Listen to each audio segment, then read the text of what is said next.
Keep living the adventure. Axis of Awesome.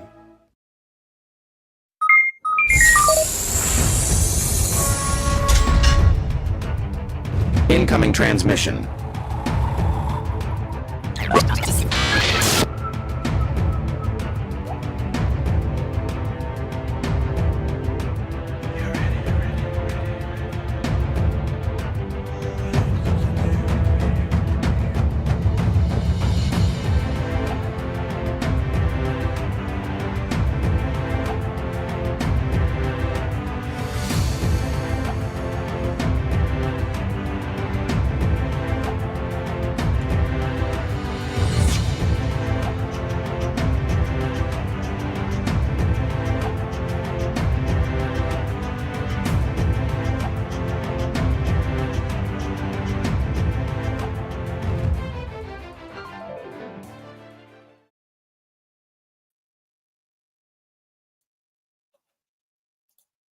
What is up, adventures? Welcome to another Who's in the Shop. Thanks for tuning in tonight. We'll start off the show real quick before we introduce our guest with a somber note. As you guys saw at the very beginning of this live stream, one of my all-time favorite guitarists and band members, Mr. Brent Hines of Atlanta, GA, who happens to be close to where tonight's guest lives, passed away in a motorcycle accident yesterday or last night, and that really sucks. Mastodon's always been one of my favorite bands. It's funny how our relationship with music differs, but my relationship with music has always been there for me in tough times. And coincidentally, back in 2010, when I was going through a divorce, I clung to Mastodon music because I don't know why. It just was awesome. And he's left the band recently, and then sadly he passed away in a motorcycle accident. So rest in peace, buddy. Heaven just got a brand new guitarist to go with Ozzy. So that being said, tonight's guest is one of my favorite people. I don't know how long we've known each other, but I think we first started following each other on Instagram because he had such dope customs, some of the coolest customs around to this day. And I can't wait to talk to him. He's been on Paul Knapp's channel most recently this past Monday. So tonight, guys, welcome to the shop, Mr. Chuck Chiriaco. What's up, buddy? Am I pronouncing that right? Is it Chiriaco? Yeah, you're actually doing pretty good at it, Chiriaco. Chiriaco. What is that? Is that Spanish or is it Italian? What is it? It's Italian. It's Italian. Yeah. You look like an Italian guy, actually. You got the I'm actually half Filipino. Oh man, well you could pass for a lot of stuff, I guess. Lasagna mixed in there too. Lasagna and shit. What do they have in the Philippines? Is it it's pancit and lumpia. Spicy ass food, right? Yeah, a little bit, yeah. That's funny that you mentioned that because one of my guys I work with is from the Philippines. His name is Rafael, and he eats some pretty spicy stuff at work. And you can always smell him over there after he cooks his food. It has all the spices and stuff. And I always walk over there. I love Thai food and Indian food, but he has some really nice smelling food. So that's my connection to Filipino people. Of course, Italian people, I got a ton of Italian people I work with for a long time. So that's a great combination, man. So what's going on? Well, just, just long time no see. Yeah, I've been real busy. I decided to go back to grad school and get a degree in school administration. I'm thinking about, I don't know if I really want to be a school principal, but I think it'd be cool to do it for like a few years and then teach education at a college. Because I see a lot of good teachers. I see a lot of not so great teachers. And I feel like I could train pretty good teachers. So I'm just going to put that out there.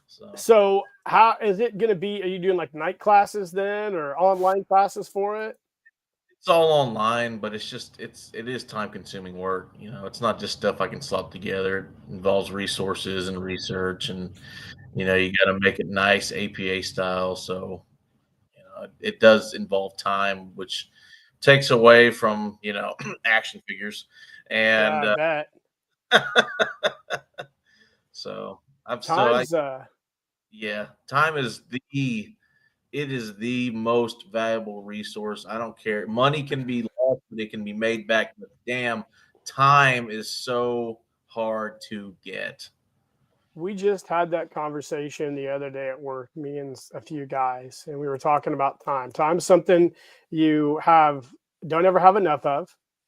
You have too much of sometimes, Yeah, and it's such a wild thing, And I reflect on time a lot. Being having an almost 7-year-old son who's grown up so fast, and my wife and I were going back through old pictures and videos of him, when we lay in bed at night, and it's just so wild because I feel like it's gone so fast, and I just don't feel like I have.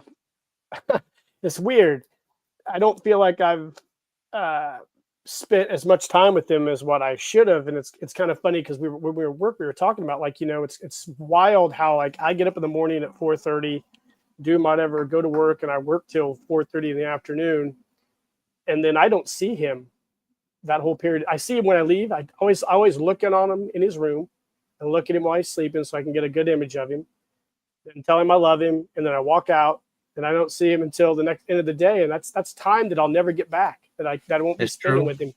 And as a teacher, you guys have my son probably for longer than I have him, probably, We do. in the We course of a do. year. And it's so wild when you think about that. So being a teacher is such an important job for, just to me, just for that thing right there. It's just like you guys literally get people's kids for longer than a lot of people get to see their kids in the course of a year. That's cool for you guys, because I know a lot of teachers. When I was uh, visiting my kid's first grade teacher, some little boy, he comes back every year to see her, and he was starting like fifth grade, and he just came to the school that day to see her, and thought that was really cool. Yeah, yeah. I know you remember because I remember till this day the teachers that you hated, and Absolutely. then the teachers that you were like, that guy's cool as shit, or girl, because there's a lot of great female teachers out there who have a lot of patience and compassion. But it's yeah, the subjects are important, yada yada yada, but like you're getting people where they are coming of age, and you need decent people around them to make sure they become decent people. That's great message. That's what I like. I teach computer science. It's fun, but to me, it's just a vehicle to reach kids and be like, hey, man, you know, this is the right path. Don't do this. Don't do this. If you do this, you're gonna end up like that guy. Don't do it. But it's fun, and you do have students who come back, and it's I got burned pretty hard trying to do private business stuff. I used to work for like government contractors and stuff, and I just hated it so much that even with all the bullshit that comes with education, like even though the pay isn't engineer pay, it's not I'm not like sexy to other people's eyes, middle school, high school teacher, whatever. At the end of the day, even if my day sucked, I know I've helped a kid out, at the end That's of my great. day, it's and I remember working for a company and working for a contractor, and the pay was better, but man, my days were just so long, and I just didn't really care about what I was doing, and so I but get it. yeah, I get it. yeah. Do you remember who your favorite teacher was as a kid? I had a few. Um, I had a football coach. His name was Coach Ed. He was a good guy. I reached back out to him when I became a teacher, and he gave me all the full scoop of everything that was going on when I was a kid. And boy, that was eye opening. Yeah. Yeah. And I just told him, I was like, man, I had no idea you guys went through this. Coaches, I mean, yeah, they get a little bit of a stipend, but the hours and energy they put into kids after school hours, I mean, that's time away from their family. Mm-hmm. I mean, it's exhausting. I mean, sometimes you're staying up till 10, 11 o'clock at night, going to games, and then you're back in the school building 6 o'clock the next morning. You know, it's just it's tough. It's a hard lifestyle. That's why I see so many teachers that, you know, they're big, you know, and it's not that they're lazy. It's just, I mean, it's hard to fit in meals in that kind of schedule, and you know, it's hard. Do you remember the teacher you didn't like the most? Yes, I will not say her name. She Okay. was a chemistry teacher. She Okay. was young. She didn't know what she was doing. Yeah. She had a bad attitude with us. I did not care much for her. She kind of had this self-righteousness about her too. I didn't care much for her. So My favorite teacher growing up was probably my sophomore and junior year science teacher, Mr. I'll say his name, Mr. He's since retired. He's pretty old now. He's close to my dad's age. Not quite. He might be older. He might be my dad's age. He's early 80s. His name is Mr. Bruner. Awesome teacher. He's the only teacher who I ever had that I still call him Mr. Bruner when I see him. Everybody else I call him by their first name. He's the only one I'll still, because I have so much respect for him, and he helped me out so much just when I was in school. Now, the teacher that I probably hated the most was probably my third year of college, was my structural engineering professor. I'll say his name too, Professor Lopez. I hated that guy. Still hate him, probably. It's so funny. To tell a quick story, my wife and I were in Urbana, Illinois, a few months back, and she was going to the doctor for something, and we stopped to get something to eat at a place, and I saw that dude. I saw him. It was like when you see somebody and you instantly recognize him, and I thought, holy shit, that's Professor Lopez. And I thought to myself, I still hate that guy. I told my wife that we were eating, and she's like, "You're a psychopath." And I said, "No." I said, "I got good reason to." And I texted my best friend who I had class with him. I'm like, "You never guess who I just saw." We both. He doesn't feel like I do, but I thought it was pretty funny. But I won't say why I hate him. But yeah, he was not a nice guy. But he wasn't. yeah, man, Well, it's cool. I'm glad you're a teacher. I know, man. I know you're going to run into guys like that, and unfortunately, all my worst teachers were in college, so which is to be expected. I think college isn't supposed to be easy.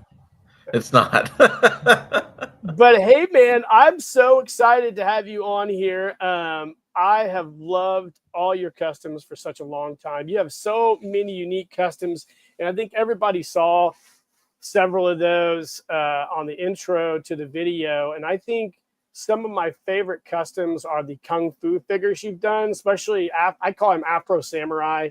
Your one guy is the stuff that you were doing several years back with the hair implants on the Cotswold figures. So innovative, and I'd never seen anybody do anything like that before. And when I first ran into those customs, I think I saw them on Instagram. And I'm like, son of a bitch, this guy is like next level, man. So how did you get into doing, like, what's your story with G.I. Joe and customs and all that stuff? Well, dad, you know, I love my dad. He loves G.I. Joe. So I've always been around G.I. Joe, pretty much ever since forever. And I've always wanted to customize and stuff. I just didn't have the time or resources. You know, I was either always going to school or, you know, doing military something. And it wasn't until about 2019, 2020, I finally got some just me time. And I was like, I'm going to buckle down and start actually customizing stuff, making stuff. I just ran into some of the right people. Mark Cole, I ran into him in Kentucky, who learned, you know, that's how I learned how to make clothing. And that was a lot of trial and error, but super, super awesome guy. A lot of knowledge, awesome stuff. Just a fun, great guy to talk to. But the hair, and I still got projects I'm trying to finish, and you got to be in a certain mood and everything to actually get down in there and start poking hair. But the hair actually started with Barbie. I love going to the thrift store and finding old beat up Barbies and stuff that people don't value, and if there's something of value in it, I take it for next to nothing and try to make something cool out of it.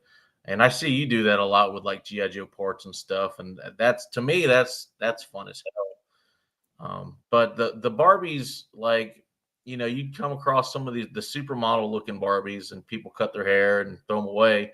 Well, I was like, well, I'm gonna take these, and I was actually gonna pay somebody else to root it, but then the price of it was like, $70 to root a head. I was like, fuck that. Yeah, I'll just do it myself.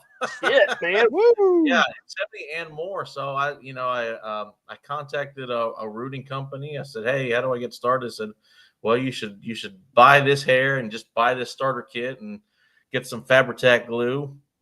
So that first head took me like 12 hours to do, but I really liked what I ended up with. And then I bought some more hair and started doing other Barbie heads. And then the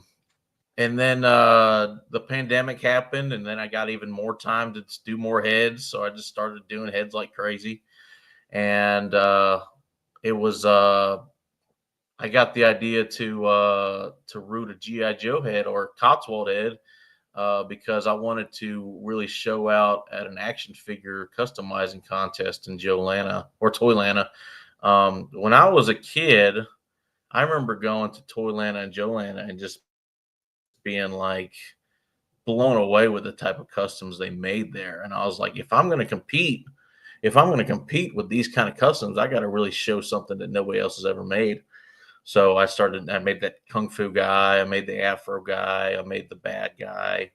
And I was like, well, I mean, we can do the hair. And it's like, I don't really want to pay or work with another seamstress to make all these clothes. I'll just learn how to make it myself. Oh, yeah. And so, I Amazing. mean, that was a lot of blood, sweat, and junk food. And I bet. Well, but you do a fantastic job. I appreciate that.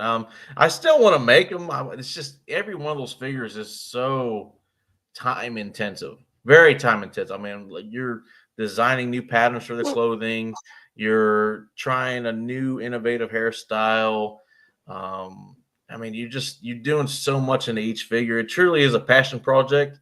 And right now, why I can't really fully 100% devote myself to it, I don't want to half-ass anything. So I haven't dived deep into it in a while. So how long does it take usually to root a head? it depends on the hairstyle. So like a standard Barbie with a part line right there, that's where the hair goes down.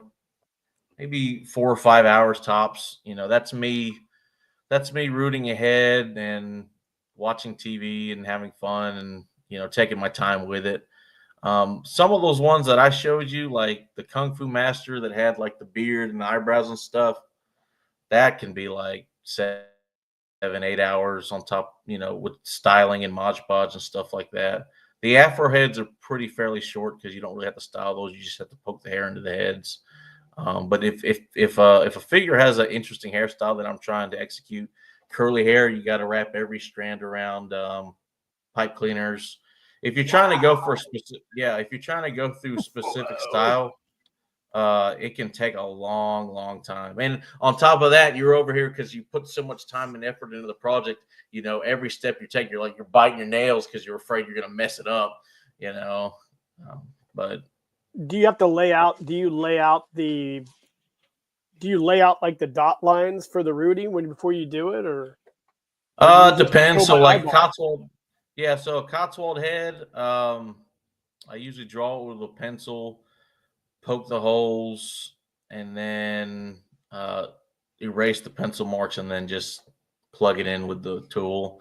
Barbie heads, most of the time they already have previous rooting pattern already on their head. If you want to change it, you can, but maybe Barbie has a bad hair, but her part line is here, maybe a little bit here. If you want to do like pigtails, you have to go all the way down the center, and then you have 2 strands out. Where for your kung fu figures, which are some of my favorite ones that you've done, where do you draw the inspiration for those? Did you watch a lot kung fu? You remember USA Network? Yeah, They had Kung Fu June. They had Kung Fu June in the 90s. I used to watch Kung Fu June all the time. Those figures are just a combination of different things that I would like to see in an action figure line. So like that one, I just wanted to see if I could make a giant afro. You know, a lot of people, they put like 4mm, 6mm flock on a figure, and they're like, "Look at this giant afro." And I was Right. like, "Let's That's make not it an a afro. real. Let's make it a real afro." Yep. And the kung fu guy, you know, a lot of that stuff is just, a lot of times I'm just like walking somewhere and I see a cool DVD box, or I'm passing through something on Roku, and I'm like, that's kind of cool. I might make a figure of that. And it's just, you know, all kinds of different inspirations out there. And if I think I can make it, I'll try to. My biggest thing is, you know, I really care about, you know, handling and durability. So if something, I feel like if I can make it and, you know, I don't have to really worry about it breaking or maintaining it, I'll make it. But if it's something I feel like, you know, I'm going to break or have to maintain or store carefully, I don't really want to pursue it. Yeah, you know, that's the thing about customs. And I don't know how you are, but when I'm like you, I've been customizing for probably 15 years now, but I really ramped up and got better at it during COVID. Yeah. And because I was able to really focus my time and energy on that and stuff. You know, at the time I had a really little kid, and I was able to spend a lot of time in my workshop just toying and tinkering, and my creativity was just spinning. You know, I'm sure I was probably drinking a lot of beer and whiskey at the time. That probably led to my creativity. But when I first got into customizing, I was making a lot of stuff that wasn't durable. I didn't start really making things that were durable until I started doing my photo stories. And then I had to kind of make things durable, because when Yeah. you're like, I know like, you know, Dan DiBiase and some of these other guys that build their own sets in their house, which is nice. But I Yeah. would be taking my stuff out to the woods. You know, I'd be driving like 10 mile away. And when something would break, it'd be a real pain in the ass. Cause like, I was like, shit, I'm all the way out here with all my stuff. I have no way to fix it. So I started really thinking more of durability issues. And that's kind of where I started maybe getting a lot better at my customization, like you with the Kung Fu figures. And I just love going through your channel. And I know you haven't really posted a lot lately, but I know there for a while you were posting a lot of really cool figures. Your Fallout figure is super cool. Did you sew the outfit for that? No, I wish I did. Oh yeah, that's a That cool one, figure. yeah, that one I got. That was like, do you remember like 5 or 6 years ago when you could order just everything from China and it was like nothing? Yep. Like you could order like a uniform from China, free shipping, $5. Yep. I do That's where remember that that. uniform. Yeah, that's where that uniform came from. And I was just buying all kinds of bullshit from China. And then now it's like they're charging $30. more for knockoff stuff. Yep. And I'm not paying that. Yeah. I'm kind of like you now with a lot of the stuff that I'm making. I've got a lot of stuff in the process of being made right now. And I used to buy stuff from China and get it shipped for a lot cheaper. And now, like I said, it's almost expensive. So it's really cut back on a lot of the stuff I wanted to do. Like, you know, recently I restored an Action Man Mountie figure, and I would buy the Sam Brown belt from Cotswold and Murray, but they didn't have any brown ones. So I just made my own. And I had a good time doing it. I learned a lot making it, but you know, necessity becomes the mother of all invention. That is 100% true, because like sometimes I'll have just like that. I'll be like, "Oh, I can put together this perfect figure if I get all these parts from Cotswold." And then you get the Cotswold, and then like 2 of the parts are missing. Gone. They're sold out, and you're Yep. like, so then I go to my toy bin And I'm just like, okay, what can I dig around? And you're trying to make stuff, and then you're pulling parts off of other custom figures and you're replacing them, but I mean I think I've said this before. It's like when you make a figure like that, it's like you put a part of yourself into it, and it's just something special about that. I think it is neat to see, like, nowadays the advent of 3D printing. Like, everybody's got a 3D printer. Yeah. In the 1/6 scale community, you can sew, which is pretty rare. I know you can sew. Andy and Indy can sew. There's a few other guys that sew, which is really, really rare, and a great skill to have. I'm learning. I can sew, but I'm not comfortable enough to sew something and put it out there for people to look at. So my mom, who does all my sewing for me, eventually I'm probably going to have to sew. So, but yeah, I love the fact that you know how to sew. And that's kind of one of the cool things about our community, the 1/6 scale community, is we have a lot of really cool creators by necessity. Yeah. And we all kind of are a community. We all get Yeah. together, we do things for each other, and hopefully, like, I know I had Vern on from Ochre Studios, and he does a lot of really cool customs in the 12 or the 1/12 scale, and he makes a lot of his own stuff, and that's cool. It's something I hope to see in the 1/12 community as well, with everybody doing the GI Joe stuff, kind of doing stuff for each other to make custom figures that you can't really get right now in 1/12. But it's a great skill, man, and you've mastered that skill. Well, I was actually going to talk to you about that. I have one. You can't have the figure, but I have one Sergeant Simba outfit left. Yeah. And this was a convention exclusive I made last year for Joe Lana in September. Yeah. But I see you have all kinds of fun custom stuff, from your mom.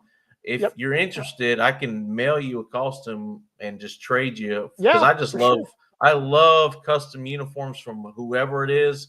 It's truly one of a kind. If you're interested in trading a uniform for that, absolutely. I mean, I'd be happy to me, one custom artist to another. I will hook you up, dude. I would totally do that. I'll hook you up. I'll use that in a photo story. And another thing I like to do, because I do the photo stories, and I know that everybody doesn't want to do the photo stories. I think I don't know how many messages I've got over this Golden Skull thing of like, hey, I want to do something, but I don't do photo stories. I'm like, well, you don't have to. You can just do a photo. So, but I love getting stuff from people and using it in photo stories and giving them a shout out at the end of it. Like, I got some really cool stuff from Murray here recently. He did some custom work for me, so I can't wait to put that in a photo story. Obviously, I'll get that from you, and I'll put that in a photo story.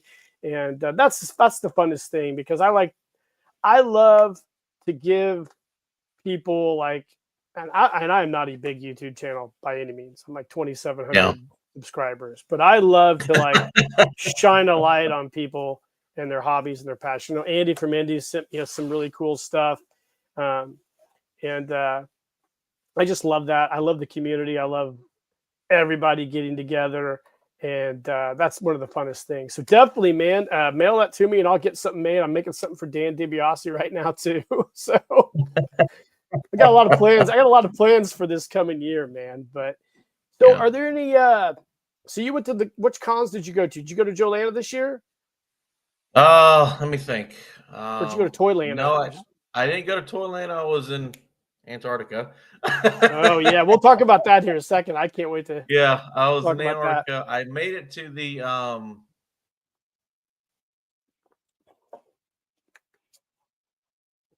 did you freeze up? You're good. I've got a ton of customs if you want to see those from unmade Hasbro stuff. Absolutely. Yeah, we'll talk about those. That's a lot of good conversation in there. Yeah. And then I made it to I made it to Joe Fest. I had a big vendetta against Joe Fest for years, since 20. I went there first in 2020 because I was nearby. I was like an hour and a half away because I was at Fort Jackson. And I went to Joe Fest And I was like, oh my God, toys. I'm going to love this place. Now, remember, this was 2020 when like classified Cobra Troopers were like $200. The classified Baroness with the motorcycle was like $300. So I'm going to this Joe Fest and I'm walking around and I'm just kind of like, wow, that's cool. And I pick it up and it's like, that's not $50 cool. And then like you see like a Count Dooku from Black Series. Whoa, Christopher Lee. And it's like $60. And you know damn well it was just some scalper who just found it at Target and decided to mark it up by like 300%. And that was the majority of Joe Fest in 2020. And I was like, I don't want to just go to your show and pay like buku bucks for like something that I know you just pulled off the shelf from Walmart. But that was Joe Fest in 2020. I went there this year and it was a lot more fun. There's a lot more like independent creators there this year. A lot more people with lower prices. The Roma Collectibles, that toy store out of Ohio, who I forgot his name, the nice man. He's always really cool. Gave me lots of good deals on Joe's. He passed away, so they were selling off a lot of his. Yeah, they're selling off a lot of his stuff for, I mean, like really good prices. And you know, I bought a lot from them. And I went to Joe Fest, was a lot of fun. Now I didn't get a lot of 12-inch stuff there, but I do more than 12-inch. I do all kinds of shit. I mean, I think everybody who loves toys does all kinds of shit. Yep. But you know, I did a few of those Dime Novel Legends I found for cheap. Vitruvian Hacks, I found those for cheap. Oh man. Yeah. I just ordered the Chicken Fried Toys Lone Ranger. Is he up for pre-order? Yeah, I had to have him. I had to have him. Yeah. I saw that and I'm like, oh my God. When I was a kid, I had the Gabriel Lone Ranger. Oh, yeah. One of my favorite toys. So that Lone Ranger, they had a mock-up of it at the show on a paper. And beautiful. I asked, originally the only way to put that figure together is you had to buy like $60 worth of parts. I remember them about that. Yeah, and then I saw that, and they're making a Tonto to go with them too. Really? And yes, yeah, and they're making a Tonto go. They're if you look on the Instagram, they got a whole bunch of Indians on their page, and they always get pissed off at me when I call them Indians too.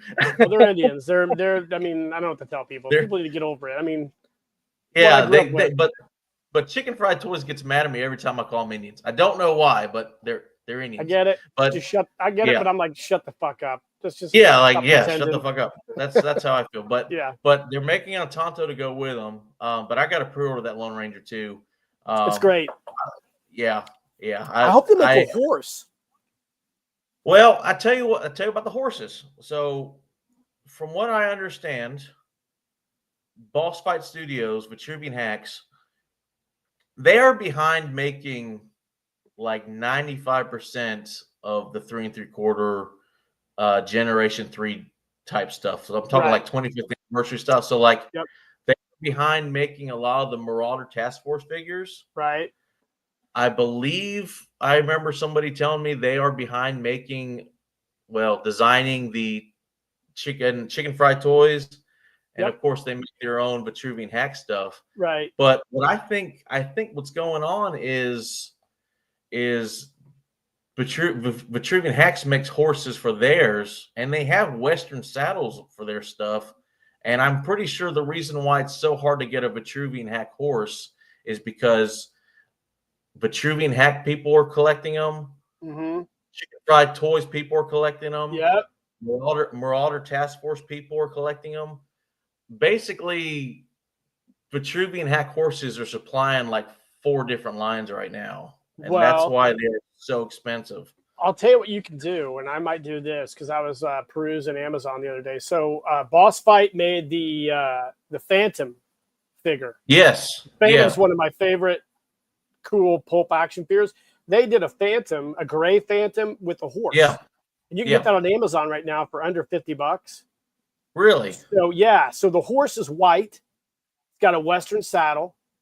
Yeah. So that could be for the Lone Ranger, but I was kind of hoping they'd make a silver, because I gotta have a silver, dude. Yeah. Well, I that you got to take that up with Chicken Fried Toys. I run into them at most conventions I go to. They're nice. They never really like take any input I give them. I You guess that's the can't. only way to, I tell them, hey man, you should make like this, or you should make like this. They're like, nah. Okay. Yeah, a lot of people don't take advice. That's okay. I don't mind that. Well, here, Yeah. a funny story about advice. I don't know if I should talk about this, but I might as well go ahead. We're on a live stream. Nobody watches my live stream anyway. But now that we mention it, so one of the guys who designs the GI Joe classified figures, they're Yeah. both. First of all, I like classified. Let me just go ahead and say Oh, that. they're I like cool. classified. They're I think badass. they're some of the most beautifully done figures on the market right now. I think them and Operation Monster Force might be with some of the two. They're beautiful figures. They photograph great. I know within that community, they're almost like a cult in a way, where they They fight. are. The Valaverse guys fight with the classified guys. It's just like I try to stay away from all that because I'm an adult. Why are you making toys so stressful? Because they're a lot of them. I don't know what their problem is. They apparently didn't have enough adversity growing up, but so they got to create adversity where there's none needed. But I guess I think that's true. I think it's a beautiful line, and I think classified's great. Any GI Joe's great in my opinion. As long as GI Joe's in the ether, it's great. But anyways, so a year ago or so, when they released the 60th anniversary Legacy figures, I was watching the live stream, and I follow both Lenny and the other designer Tony. And man, I don't make a point to message people a lot unless I really feel like I have something to say. But I messaged Tony like a year ago, and I said, "Look, man, I love what you guys are doing." I messaged him on Instagram. I said, "But how in the world are you guys going to do a 60th anniversary figure and at least not put a vintage head sculpt in there with that figure? Because if you're trying to do a tribute to the 60th anniversary of GI Joe, you need to have that vintage head sculpt in there." And I brought that up, and Tony's really, really cool. For those of you guys who don't follow Tony, I think I can't remember what his call sign is on Instagram, but look him up. You'll find him. He's a really cool guy, great guy to follow. Super, super nice guy. Very nice. Has that really thick East Coast accent, like he's from Boston or somewhere like that, very thick accent. But so he sent me back a really nice message, and then I didn't hear from him for over a year. Yeah. So I was laying in bed the other night, and I get on Instagram, and I got a message, and it's Tony. And he sends me a picture, and he goes, "Hey, I just want to let you know, I put the scar on the 60th anniversary face.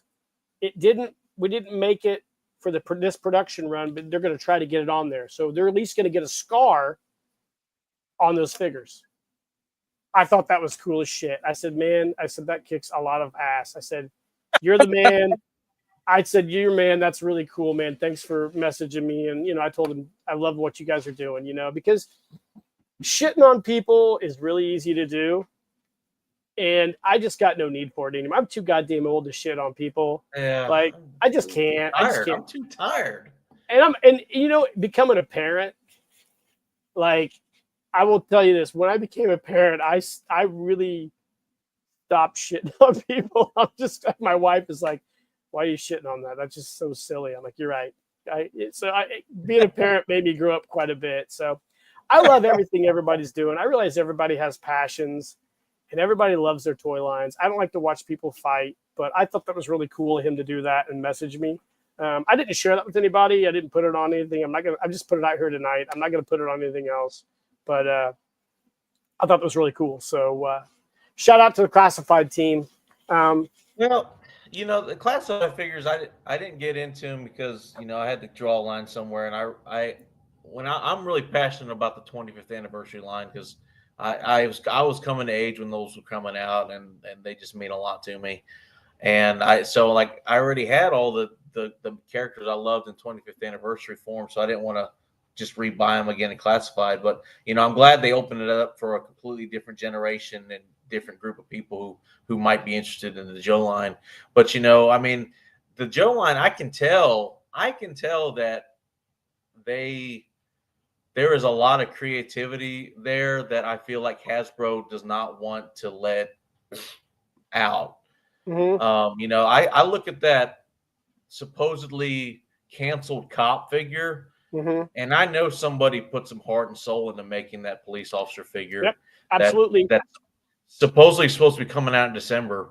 But when that figure comes out, I'm going to buy like 3 of them. He's so cool. It's such a cool figure, and you could tell somebody was just thinking about, well, what if I, put like 2 different heads and added SWAT gear and maybe a rain jacket and just kind of made them look a little bit more futuristic. I can tell somebody really put a lot of love into that.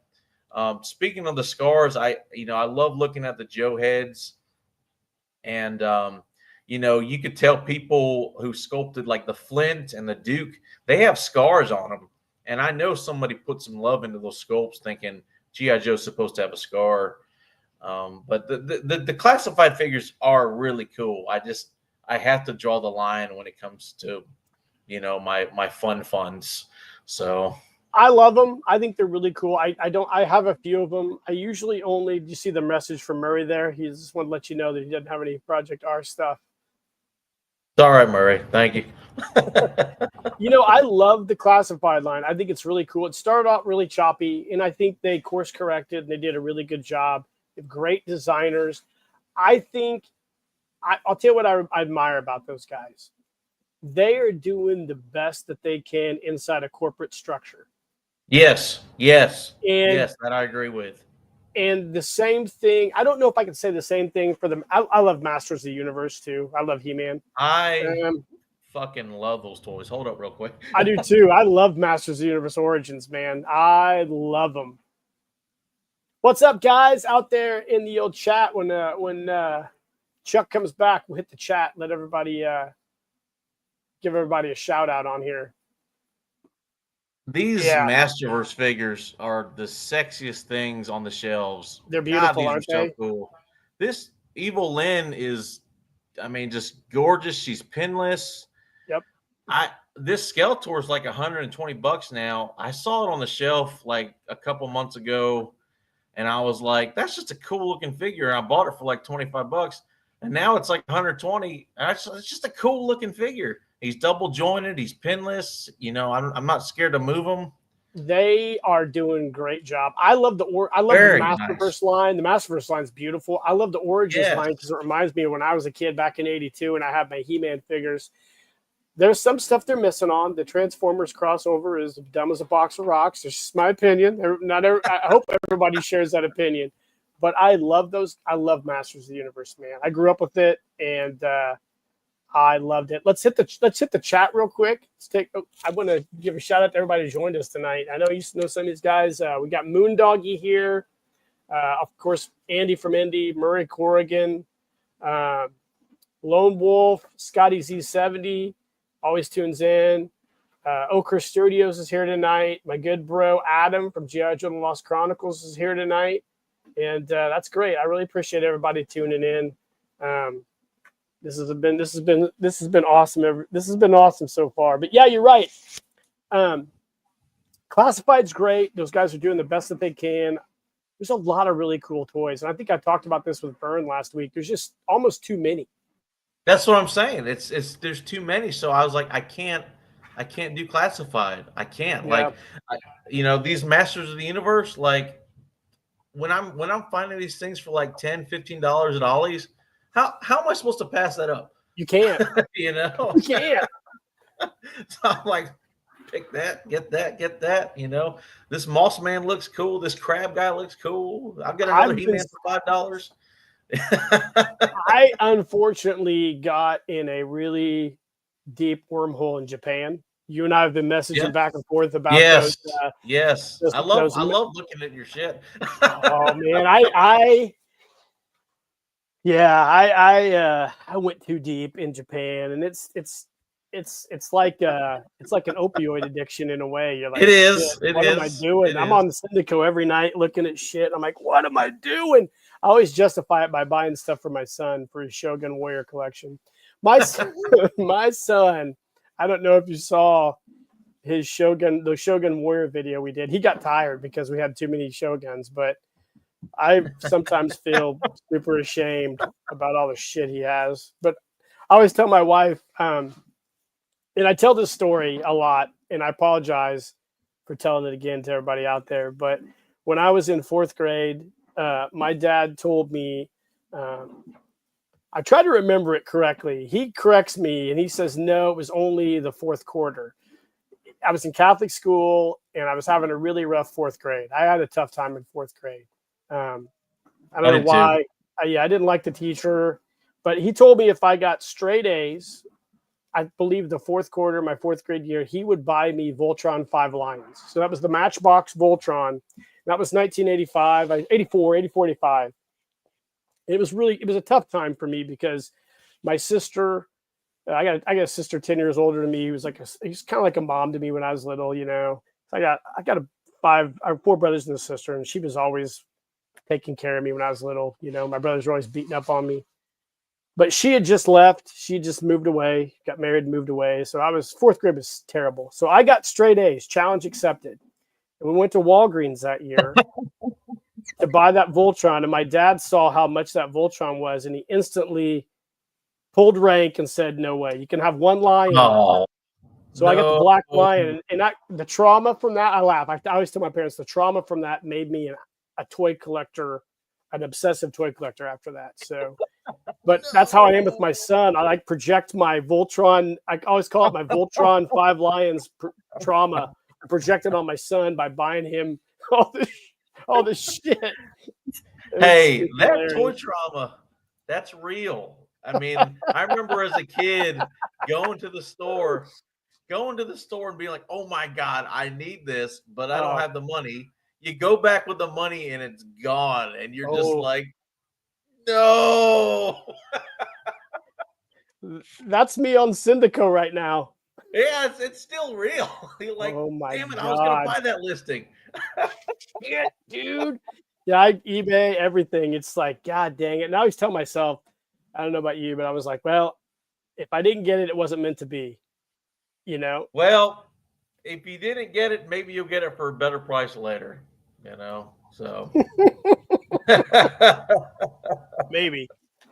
You know that I went to Japan about 6 years ago, right before the pandemic, thank God. And it was always a bucket list item for me because I used to look at all these old catalogs of Japanese toys and Henshin cyborgs and all that. And when I finally got there, I mean, it was so much toys. I mean, you got sick of looking at it. But the 12-inch like Henshin cyborg G.I. Joe type stuff, it's hard to find in the stores, like the secondhand stores. Like they don't really carry a lot of it. I was looking for a lot of the Neo Henshin cyborgs, like the magnet guys and some of the costumes and stuff. Couldn't find it. But that like, so like I remember your Tiger Stripe Action Man costume. Couldn't find stuff like that over there. Combat Joe stuff. Couldn't find it. You saw a lot of like vintage Sofubi stuff, a lot of vintage Transformers, vintage Micronauts, a lot of vintage Kamen Rider, Ultraman stuff, but like the G.I. Joe type stuff, it's hard to find. I've got to tell you a story. So I was on Syndico probably a week or two ago, and they had this lot of Combat Joe stuff. Yeah. It was like 4 Combat Joe figures. They had an Action Man with the Ultra Action body or whatever, their lifelike body, missing head. And in that had a ton of the uniforms. They had that Green Beret uniform. They had the German Falschmarker. They had that uniform. They had all of it in a lot. $35. Yeah. Did you buy it? No, I didn't buy it. I'm like, It's just another $35 you didn't need to spend. I'm trying not to buy stuff. So I was like, I watched it, and I'm like, Oh my God, dude. I get up the next morning and looked at it like $35. Holy shit. $5. I was like sick at my desk at work. I'm like, I can't believe that. You know, normally in years past, I would depress. I'd do some depression buying, so I'd get on and buy something else. But no, no, I know what that is like too. I've worked through my therapy with that. So yeah, it was wild. Whoever got that got a great deal on some stuff. Yeah, yeah. Well, you know, like I'll see like something I paid like $60 for, and then I see it 2 years later for like 25, and I'm like, Oh, I damn, know. that's a good price, but I don't need it. But you're just still like, damn it, that's a good price. It is, dude. It is. And I'm just like, shit, man. Yeah. I cannot believe that I did that. But, you know, I always tell myself it just wasn't meant to be, you know, and that's kind of my new motto for 2025 is like if it doesn't happen, it doesn't happen. Doesn't happen. So man, like I was watching you on Paul the other night. I was laughing. I didn't message Paul to bust his balls a little, but I was like, every time he has a guest that doesn't have good internet, I always like, are they in Kentucky where Steve Stovall is? I think Kentucky doesn't have any internet down there, man. Jesus. But anyways, so I watched you on there and you were talking about going to Antarctica. And you know, you and I, we've been talking for a while about getting on and doing the live stream together. And you said, I'm going to Antarctica. I'm like, oh, this is awesome. So how was Argentina? Strangely very European. Absolutely. Yeah. Isn't it? And it's you know, you got little elements of third world here and there, but like I didn't really feel endangered. Everything was clean for the most part. Everyone was very nice. Nobody was trying to like, you know, you ever been in an area where everyone's trying to nickel and dime you, like, you know, $25 for this, $10 for that, a dime for a paper towel, all that bullshit. I didn't get that down there in Argentina.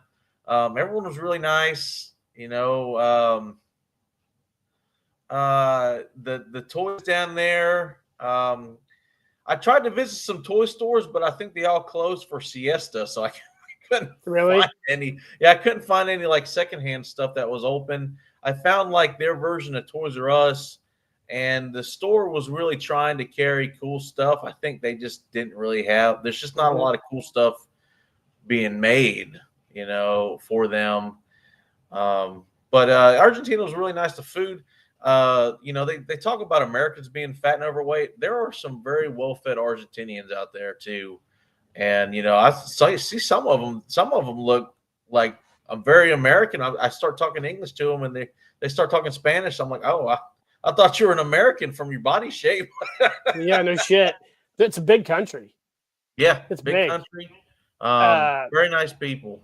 When I had Felipe Monaco, Luca Porbenica's on back in December. Felipe and I were talking off camera. He's been in Argentina several times, and we were talking about that was a good show, by the way.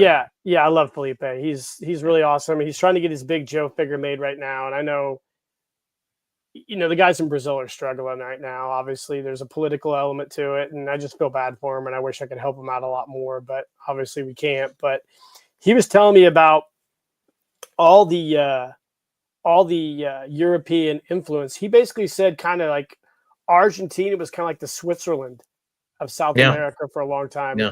There's a couple hotels that are there that are just absolutely like palaces that are there. And if you go back and research Argentina and its connection to Germany, like you said, it's very European. The Germans built a lot of stuff there. Yeah. And it is very cool. There's a lot of gorgeous blue-eyed, blonde absolutely people down there. Have you ever watched Tim? You remember Tim Kennedy, who obviously has his issues already. You know, he's got some issues right now, but he did a really good channel on History Channel, finding Hitler, and he went to Argentina. And there's some Bavarian cities in the mountains in Argentina that are basically German cities. Yeah, it is a very interesting country. I don't think we talk enough about. Yeah, well, think not Brazil. South America is a continent that is often not really highlighted. I don't think it's politically sexy to talk about South Nope. America. There's a Nope. lot of interesting stuff down there. Absolutely. So the Y Files, which is one of my favorite channels on YouTube, AJ Gentile's great. He did a really good episode on Argentina and the Nazis, and I Yeah. suggest anybody out there to watch it. And I suggest everybody watch that. It's a very good episode, and I think it might change your mind on a lot of stuff. But it is fascinating. So you went to Argentina. So from Argentina, which is down there in the very southern tip, is where you had to fly to go to Antarctica, right? Yep. So you go Which to is the island city of Ushuaia, Yep. and depending on how much money you have, you get on a giant cruise ship or you get on a small research vessel like I had, Uh-huh. and you cross through Drake's Passage for 2 days. Absolutely. How And was then that? it didn't bother me as much. I guess I don't know. It just didn't bother me. I also took the seasick pills, but Did other you people, it was just like every couple really? hours. You didn't see some people leave their cabin for like 2 days. Then you get to Antarctic waters and it's still, and you start seeing icebergs all over the place, and Cool. whales are all over the place, seals are all over the place. You get on the land, penguin shit all over the place. Um, it's a cool place. I'm trying to get all the continents just to say that I have. But I wanted to knock out Antarctica while I still got spare time, money, and I'm not married. So You're a not a high percentage of people who've been there. So that's really cool, yeah, man. Yeah. What's your most memorable thing from there? Did I, you visit? I Did you go to New what's that? Schwabenland? Did you go to New Schwabenland? The old No, nut- no. oh, what? I mostly stayed in Buenos Aires. Yeah. Um, I really enjoyed the food there, man. It was like they love Yeah. bread and they love sausage down there, and it's damn good. Yeah. I love going to foreign countries and experiencing the cuisine. My brother Matt, he was in the army for 6 years, and he was stationed out in Fort Meade, Maryland for most of it. Sometime in Pensacola, Florida, but he has a girlfriend in Colombia, South America, and I always accuse him of being a CIA operative, and he's running ops down there, and because everything he does doesn't make sense to me, and I'm always like, you know, I'm always making up stories about him doing crazy shit down there. But he says Colombia's great, and I'll never get my wife to probably go down there, or she won't let my son go, but I would go down there here at some point. He's going to move down there after he retires here in a couple of years, I think. I'd go down there because I know they got a really good stem cell clinic in Medellin, and I would go down there and get some stem cells shot in a few parts of my body that needs stem cells from all the wear and tear on my body here in the last 10, 15 years. But South America is great. South America gets a bad rap. When you think of South America, the stereotype is drug gorillas, and they're going Yep. to kidnap you and hold you for ransom in some jungle. And there are probably parts like that there. They say stay away from Venezuela.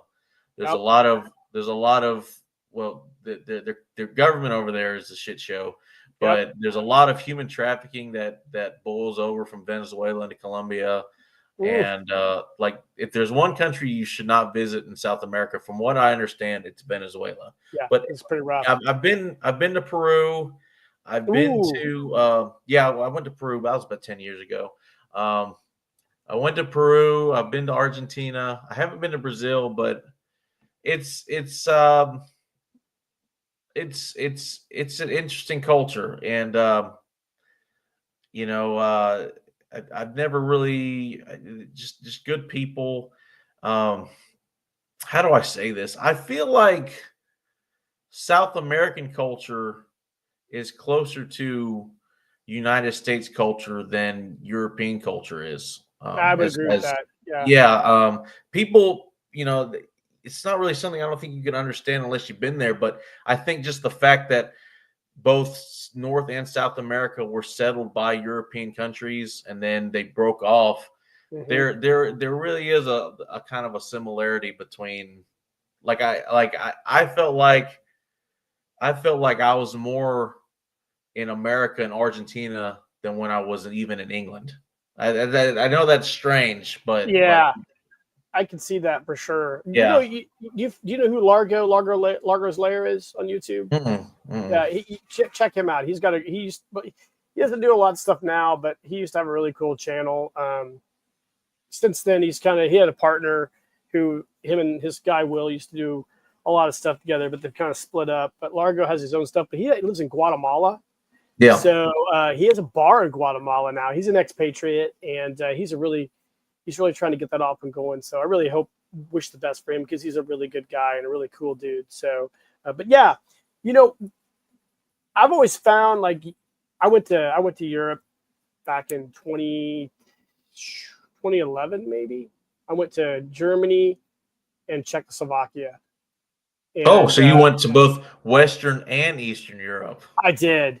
Yeah. I enjoyed Czechoslovakia more than I enjoyed Germany. Yeah. I found that the people in Germany were kind of like the people in Chicago. They were a little stuck up.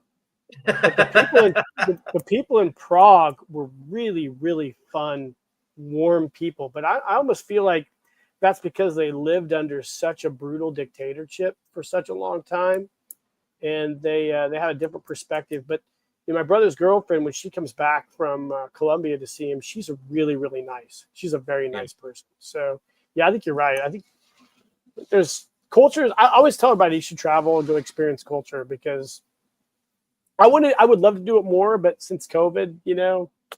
I don't know if I even have an interest in going anywhere anymore. Well, I want to fly. Getting on an airplane sucks. Oh yeah, they make it sucky. Sucks. Yeah, Airports. I mean, if you want to see everyone just suddenly become a first grader again, go to a fucking airport, and everyone wants to be the first in line. They always want to be the first to leave the plane. They're all assholes on the plane. It's just, and you start seeing these grown adults start crying if their tickets are wrong, and you're like, oh my God. Like, it's an interesting experiment in devolution, right? It is. It really is. And you watch that. You watch just how people behave in a kiosk at an airport. And then expand that out. Yeah. And that was from 2020 till about 2020, till about when Ukraine invaded, or Russia invaded Ukraine. Everybody behaved like a complete asshole to everybody until then. So yeah, you're right. It's just a. Have you seen that new movie with Joaquin Phoenix and Pedro Pascal? Yeah, I know what you're talking about. I think there's a bunch of memes that came out of it. Yeah.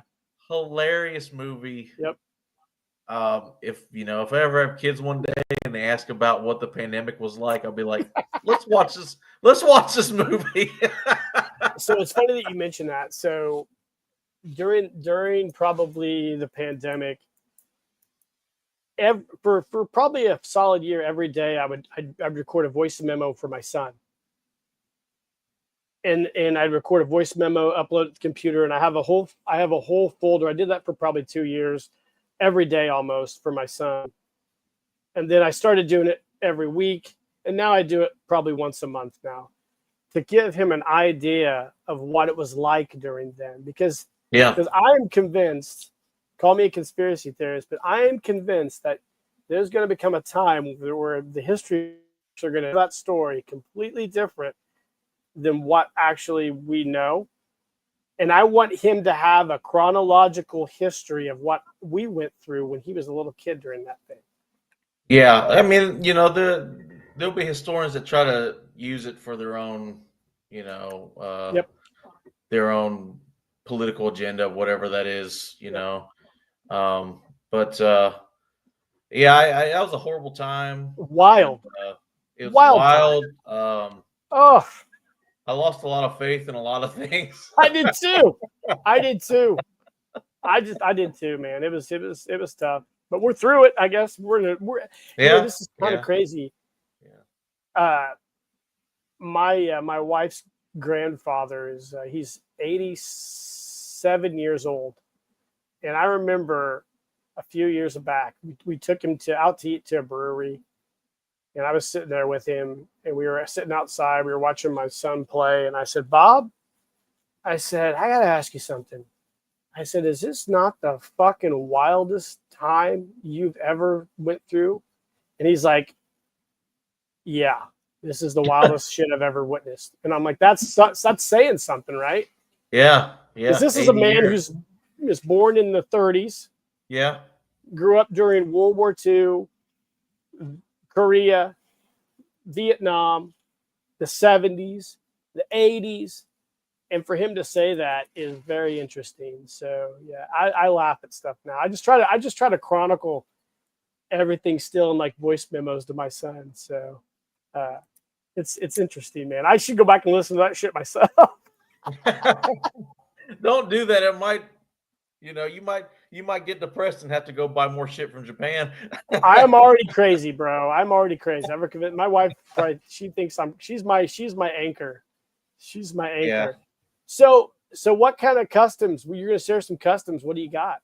I got a lot. Well, let's just so Yeah, these let's go through those babies. That'll be our grand finale for this awesome live stream.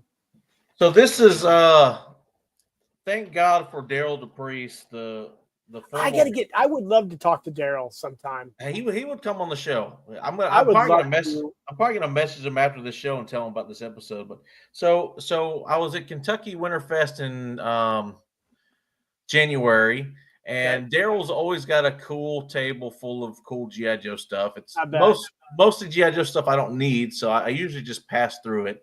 But I walked by it, and he had this tub of clothes, and on it just had a cardboard thing saying Hasbro soft good department. And I said, "Daryl, what is in this box?" He's like, "I'm glad you asked. You're the first person who's looked at it. This is from the soft goods department. It has a lot of test clothing in it that we never got off the ground. We were just testing out all kinds of new different clothing. And some of the stuff in there is finished. Some of it's not. Some of it's tagged with Hasbro. Some of it's not. But there's a lot of good stuff in there. And everything is $1 a piece." And I said, "Really?" I was like, so I dug through it and found all kinds of interesting variations of stuff that we know about, stuff we don't know about, stuff Hasbro is testing out, camos that never came out. But I'll just show that stuff right now. So I want to see it. Show me all that stuff. This is these pieces weren't together, but it's like some athletic pants, and this is all Hasbro stuff. Looks like now, the vest. Classic collection style stuff. So some of it's classic collection. Some of it's like 40th anniversary style stuff. Wow. Yeah. So I'll just show it to you. Yeah, those are beautiful. But this whole figure here is classic collection stuff. The pants are experimental. The vest is kind of like the mummy vest, but it doesn't have the Adventure Team symbol. It had they had a whole bunch of interesting button-down shirts in the box from the Hasbro department. Let's see if this one's not tagged. This one's not tagged. And then this one is I think they were experimenting on making like a Fisher hat or something. Oh, but boy. Yeah. He told me that there's a lot of items in there that are very detailed, and when it came to the price point before actually, shipping out the figure and making it, they said it's probably a hat like this would have cost too much in production. Absolutely. So they just scrapped it, but the hat is still nice. Oh my! This is actually a very special figure. I bought this one from Greg Attore, which I love talking to Greg too. But this is actually the prototype Kodiak Bear GI Joe figure. Are you fucking kidding me right now? Yeah, he sold me this figure for like $10. Are you kidding me right now? No, this is the Kodiak Bear figure. He told me, I think he said he needed money or something, so he sold the bear to someone else. But he sold me the Kodiak Bear figure for like next to nothing. Oh my god! But I just felt like I was like, man, let's just put him on this cool fisherman adventure team guy I kit bashed. Oh my god, dude! That Kodiak Bear set They got that in the GI Joe Collector Club newsletter. They talked about Yeah. unproduced sets. Yeah. That That's is the super dope, Chuck. That is dope. figure. But Wow, I'm dude. not the type who typically likes to go for unproduced stuff because it's usually really expensive and not really like fun to play with. But most of the stuff was like 99% done. Some of it has patches, some of it has Hasbro tags. I got a lot more to show you. Yeah, So let's go. Let's do it. I think everybody just tuned back in. They're like, all right, these I, guys are I, actually I talking. wanted to give your show something exclusive, something exclusive I to show. appreciate it. So I appreciate yeah. it. Um, This is Oh, wow. a tiger stripe uniform. I believe this is the same camouflage pattern that was used on like a 30th anniversary FAO figure that came with the raft, but they used that fabric and put it on a clothing Yep. that fit a classic collection figure. 40th anniversary. It wasn't a green beret, but it was a 40th anniversary FAO Schwartz figure. Yep. Yep. Wow, that is That, beautiful. yeah. Of course, top and bottom. Daryl was like $2. Yeah. Fuck Holy yeah. shit, Daryl DePriest. Daryl DePriest out there selling heroin. Yeah, Daryl phenomenal DePriest. guy. He's fun to talk to too. He is so cool. I used to listen to him on the Regular Joe's podcast, and I hope I could talk to him one of these days. I got to become a bigger YouTube channel. I got to become a Paul Knapp YouTube channel. Paul's the gold standard of the 1/6 scale. Yeah, Paul. I didn't know about Paul's channel until Greg Brown went on there, and I was like, man, I want in on this. So I went on there one time, and it's fun to go on there and just I don't have time to watch it all the time, but if I do find time, it's something nice and easy to watch and relax to, and typically when I'm watching it, I'm playing with my toys too. So he's got a panel of heavy hitters okay, what's this one? He does. This is another tiger stripe variation. I love that. It looks almost like the Navy SEAL. Yeah, it's a little brighter. It's a little brighter, a little more limey. Yeah, a little more limey. I just put some French Foreign Legion gear over it because I thought it'd be cool. Look at that, dude. It actually reminds me of some of the patterns that your mom made. Some of that stuff. I know. It's so beautiful. It's so unique. See if this one's not tagged Hasbro. Some of these are actually tagged Hasbro. How crazy is that? No shit. Yeah. Oh my gosh. Oh, here's one of my favorites I pulled out of the box. Now you got to remember, I paid like $1 a piece for this stuff. Pennies on the dollar. Yeah, and Daryl just didn't care. He didn't. He was just like, he was happy to have my money. He was happy that I was happy, and he's just like, let's keep it coming. Desert Marpat, GI Joe. This helmet was never made, and this really detailed backpack was never made. Wow, look at that backpack. Yeah, it's really nice, very detailed. Obviously, it was probably something some creator Hasbro was like, let's make this, and then when it came to production, they're like, that's too expensive to make. So, but it's functional. Look at that Marpat. That's nice. Yeah, it's nice. This is the only short sleeve GI Joe Marpat figure I've ever seen. They were gonna make a short sleeve version, but they never did. The boots are nice. Are the boots from that too? No, the boots are not. I mostly got soft goods. Okay. They didn't have a lot of like equipment. I did get Greg Ettore was there. He sold me a Texas Ranger Manhunt hat that was completely white. It didn't have the band painted. Now is he a Hasbro guy too? What's that? This one? Yeah, Greg, this is the Greg Ettore. Is he a Hasbro guy? Like, yes.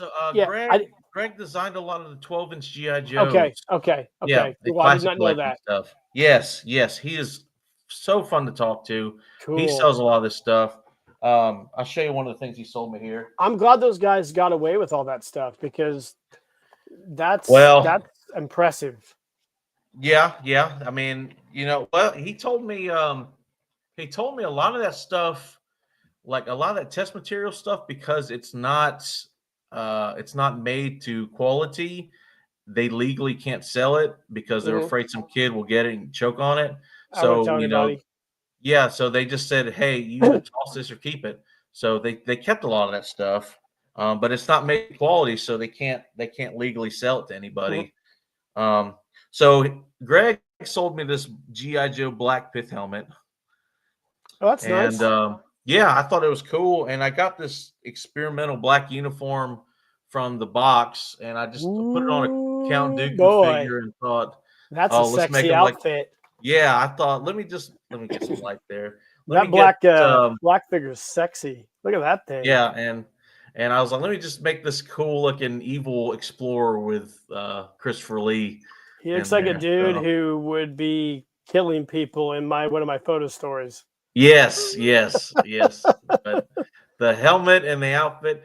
Now the stuff I just put it together. There's no rhyme or reason whether or not it was supposed to go together. But I was like, looks like an adventure suit. The pith helmet fits. I love it.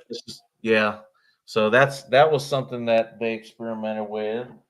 Let's see. Here's a cool one. They made versions of this that are very similar, but they never made this exact suit. Like a short sleeve kind of blue cop outfit. Oh, that's cool.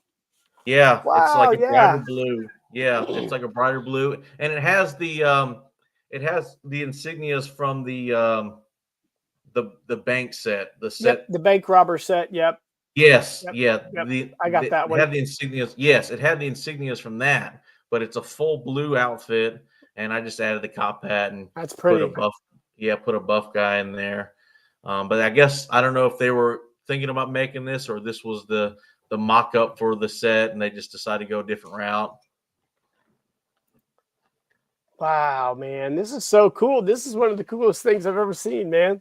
Well, This is I dope. wanted your show runs longer than most people, so I wanted to save something that was bigger Absolutely. for it. So let's see what else do we got here. Here's an interesting camouflage pattern. I Um, love unique camouflage patterns. I You do know too. me. I do too. It didn't have a matching helmet. That was some of some of them had matching helmets, some of them not. So I just if it didn't have a matching helmet, I usually put a beret on it. This is Oh, yep. wow. So that looks like the woodland camouflage pattern for the standard basic infantry figure, but done in Yes. like a lime green. It's lighter. That was not tagged either. Some of these are tagged. I'm trying to find one that's tagged, so but um That's so beautiful. James thinks it's British Commando. It's similar to the British camo, but it's not. It's like a Yeah. light. It's like It's a light. woodland. It's like that really unique woodland that they did for their basic figure, their basic Yes. infantry figure, and then it's done in almost like a lime green. Yeah. Okay. So speaking of that basic infantry figure, let me tell you about that one. So I have that one. That was actually one of the first GI Joes I ever got. They made like the uniform's not unique, but the flak vest is unique. Oh, that's cool. Yeah, so they had a lot of interesting like flak vest in there too.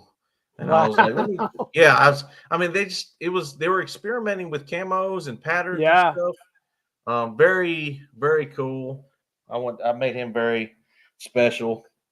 Let's see. What else do they got? All kinds of stuff. Here's some cool World War II stuff. Paul wants to know if you experimented in the Curse of the Golden Skull. Mm, You might have to take a picture. yeah, I might have to. This is their duck pattern, but it's like a winter. It's like a winter coat. Oh, wow. Yeah, and in the box they had like these. They were experimenting with like gloves, cloth gloves that go over the hands. Those are nice gloves. Yeah, yeah. So they had a pair of them in there, and I decided to just put that with this and made them like an Aleutian Islands type Marine or something like That's that. really cool, dude. Yeah. You could make a really cool adventure team outfit out of that. Well, okay. Speaking of adventure team, look what else they made for the classic collection, and they that never actually got made. They made like a woodland camo like land adventurer suit for the classic collection. Okay, dude, this one is tagged. that is dope. That Yes, is cool as shit. that one Now is that you tagged. mention that, Have you ever ran into any vintage? Let me pull myself back up here real quick. Have you ever ran into any of the darker woodland camo for the adventure team? I have not. I got this off collect. Craigslist, and it's Hong Kong GI Joe, Yeah, but it's that darker green. I only have a couple of these. I know it's not. I don't think it's dyed. I doubt it. It was It's probably just just a. some crazy factory That's what that variation. reminds me of. Yeah, If anybody yeah. out there But knows if that's real, let me know. yeah, well, they had a lot of variations on the 40th anniversary Marine uniform too. I'm still finding different ones with pockets and pockets with buttons, and some with lighter greens, and some of the browns that are more red. Wow. Yeah, but yeah, this one, I was like, I gotta put that on a land adventurer figure. That is beautiful, man. I think that's one of Yeah, the coolest things I've seen. That is a really cool camo pattern. that one's cool. Let's see. Oh, let me show you one here that I thought was really cool, and probably not for the reason you think you would think it is. So Okay. this is. Do you remember? Do you remember the machete action classic collection Absolutely. The figure? guy that had the machete action. Yeah. Yes, and That's he this. always had a button. He always had a button in the back. Yeah. So every time you found that uniform, there was a hole in the back. Yeah. For the In this button. box, there was a uniform that did not have a hole in the back. Jackpot, brother. That's a Yes, jackpot and I find. was like, oh my god, I've never seen this uniform without the hole in the back. That's a great pattern. Yeah, it's a cool tiger stripe. And I remember Hasbro like reused it for something and put like a vest over it to cover up the hole in the back. Oh my But yeah, this one does gosh. not have the hole in the back. That is And so crazy, dude. and there's a version I found. There was a long sleeve version of the uniform too on this guy, and I just. And you found that in the bin too? Oh yeah. I was like, oh my god, let me just get Oh the my God. long sleeve in there, and that cost me like what, $4 total? Like, Holy shit, Daryl the Priest. That is yeah, unbelievable. Daryl hooked me up, and I think he was just happy to get rid of the box. Um, Here's another interesting camouflage, kind of like a minty green. Yeah. Just another Um, variation of that really yeah, cool woodland another camouflage that one. they did. And some of these have like goofy insignias that aren't on other figures. Some of them Huh. are. Is it like Yeah, an airborne? Is it an airborne insignia on that? Or what is yeah, that? there is. Yeah, that's Yeah, cool, dude. Wow, that is so nuts, man. $2. Son of a bitch. I think everybody out in the chat's like, what the hell? Here's one I put together with all kinds of interesting pieces from the box. Now, this is all Hasbro stuff. Okay, this is Okay. not it's Kit Bash, but it is all Hasbro stuff, experimental Okay. Hasbro stuff. I found like this cool vest, the cool shirt, a matching Ooh. balaclava, and these really, really detailed. It's the OCP pattern. It's the pattern that I wear in the Army. Yeah. Very, Okay. very detailed pants. Has these built-in knee pads. So that's all Hasbro? It's all Hasbro. It's all Hasbro. And they never made any of that. Well, I I don't think know if they even made the knee pad version because they stopped making them in what 2008, 2009, maybe. yeah, they never made these knee. Somebody just experimented with these and thought they'd be cool, Son of a bitch, but dude. putting these knee pads in there probably added an extra $1 to the pants. So that you can't do that when you're trying to do a And price you got the point. mole style vest, right? Yep. Son of a bitch, dude. Those pants are dope. Yeah, they're really cool. Very detailed. I was hoping there'd be a matching top for it. I could not find a matching top for it. So I was like, well, let me just put it on this figure and just make this Oh cool looking. my, dude. You just absolutely Figure. scored. That's crazy. Those pants are cool as shit. Yeah, they're really cool. They made a lot of really cool detailed pants that they didn't make tops with. And I can show you more of that. I wish they would have kept going with that set. That Yeah, 12-inch me too. line. Yeah, here's a cool one. This hat came with like a Marine Desert Sniper. The hat is real. Yep. It actually came out, but they made like camouflage pants to match it that never was released. Look at those, man. Yeah. So I put together the vest, the shirt, and the pants came from the magic box, and I was like, let me just put this cool Wow. looking generic action hero looking guy. Look at that, dude. Oh my gosh. Look at Might be that. tagged. Let me see the tag. Some of these, so yeah, pants are tagged. Some of them have tags, some of them don't. But I mean, you know, unless somebody watches this and then I pass away, somebody's gonna look at this set and be like, "Where did these GI Joe pants come from?" Well, yeah, yeah. Well, they're gonna go back to this live stream, hopefully. Yeah. Well, that was a big reason why I did those Power Team figures with Greg. Was there isn't a lot of good documentation on Power Team, and I Yep. was like, well, let me team up with Greg and we'll make something really fun. That was cool. And Yep. Yep. yeah. Here's a really fun experimental uniform that they were thinking about doing, but you could tell that the price point on it was too much. But here's the standard GI Joe desert woodland pattern. But they have that cool looking. It's a nice vest. Yeah, it is a nice vest. That came out of the box too. But the uniform itself had this cool like undershirt pattern that you get like if you're like an elite soldier. Oh yeah, so it's kind of like that Under Armour style. Yes. Where They were. the stuff that was catching on fire. Yes, Hasbro was experimenting with that a little bit, and but I guess they figured. It's interesting to see how they were kind of staying up with the military's advancements in basically technology. Yeah. Well, wow. Greg Otore had a lot to do with that. He every time Hasbro tasked him with making something, he always tried to liaison with a subject matter expert in the field. If he could get somebody who was actually in the military to tell him about stuff, he always tried to base things off of that.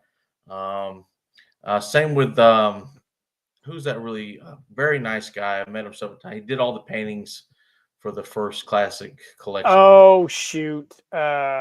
Shit. Awesome guy. Yeah, somebody's gonna know out there in the chat. Yeah, Hasbro burned him on a lot of photos. A lot of portraits that he made. Yeah, but he did a lot of original artwork. He did, and every time he could get like a real life model, like a real soldier, he always tried to do that. I follow him on Instagram. Yes, I do too. I can't remember his name.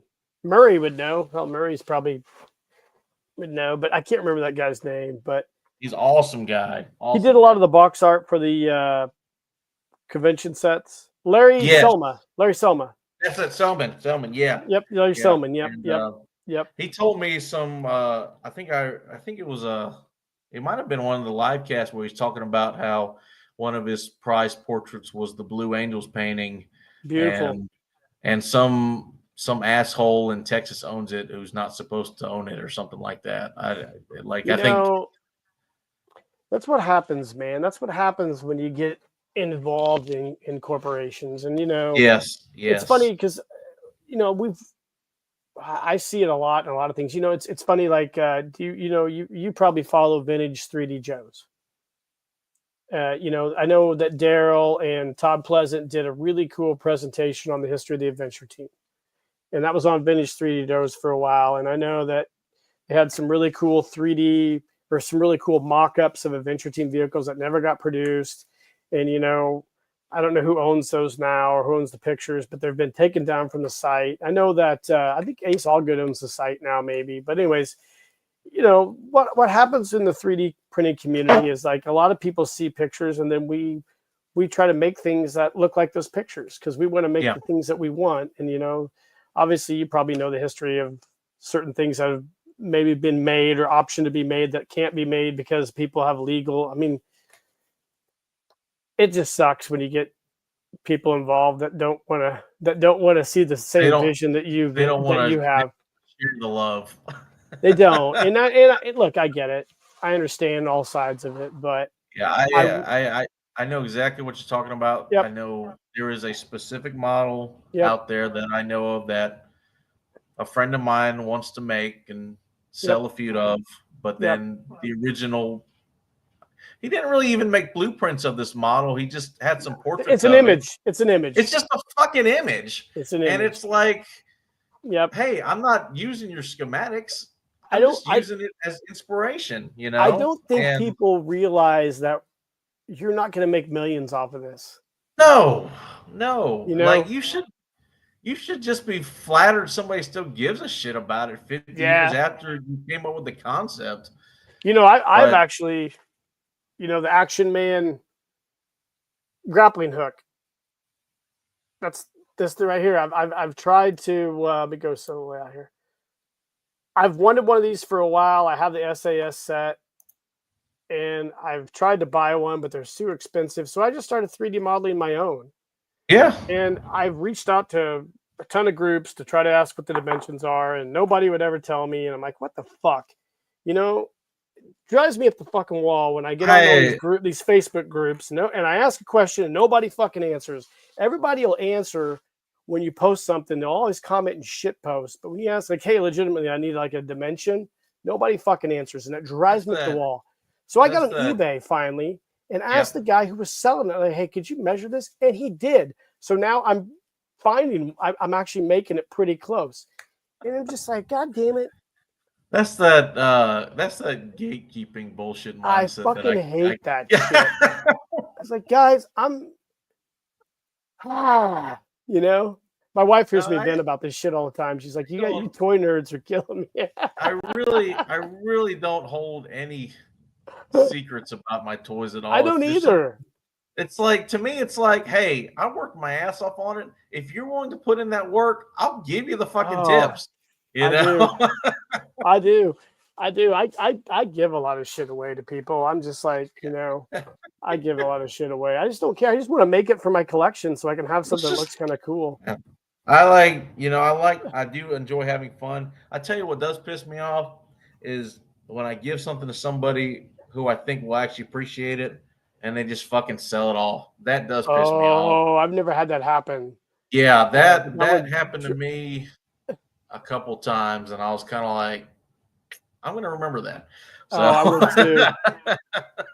I would too. Yeah, I just, you know, I'm one of those like guys like I love to send things to people, and I'm like, don't send me anything in return. I just want you to have it for your collection and put it out there, and I want you to enjoy it. You know, I feel if you put things out in the universe and you're kind and give to people, it comes back to you. That's 100% true. Yep, and like if you're an asshole to people, it will come back and get you.